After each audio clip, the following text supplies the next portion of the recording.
Аларыңыздар, қазақтар. Фаберлик компаниясынан қазір мындай акция жүріп жатыр енді қысқы шырша мерекесіне. Сонымен 50% бір бонусым бар еді. Осыны қанша армандап жүретін бауырға қарсы гепаты форте деп аталады. Фаберлик фитополис дейді. Ішінде сол баяғы расторопшы, сол баяғы мыналар қайсет, біз тюльпек дейміз. Көбі бақ дейді, сары гүлдер. Енді ішінде толы фито дейді, шөптерден сығындыларынан жасалған. Қазір ашып көрсетем. Сроктары да жақсы, бұлардың мерзімдері 2 жылға жүре ме. Ішінде тағы қосымша нелер бар. Ішінде 60 капсула. Бауыр деген енді бұл синтез ғой, ішіп жегеніміздің бәрін қорытып, қаңғылып, бүкіл ағзамызға жіберіп отырады. Енді бір күні қуырылған жейміз, бір күні ащы жейміз, бір күні майлы жейміз. Көп енді диета сақтап отқан кім бар дейсіз. Сол мынандай пигментациялар көп болып кетші, менде күнге қарсы демай.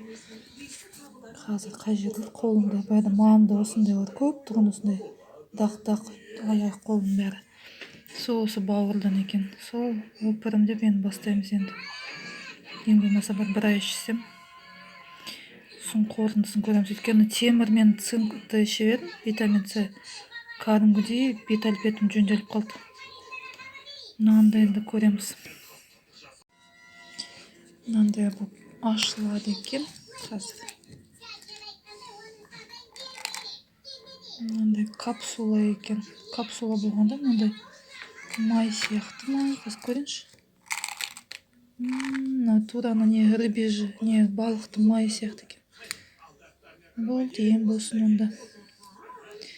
Қазір дәмін ішіп көрем деп. Дәмі ешқандай бір дәмін сезген жоқпын. Кәдімгідей жұтылып кетті. Одан кейін мына көбінде анау шошқаның несін, доңыздың несін пайдаланады дейді ғой, мына капсулаларға. Енді оны қай күні бір әпкемен сөйлесіп едім.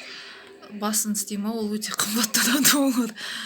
Олар сол сиырды, сол бәсе, оларда жазып қойған халал, адал жаңа несімен, халалный не деп.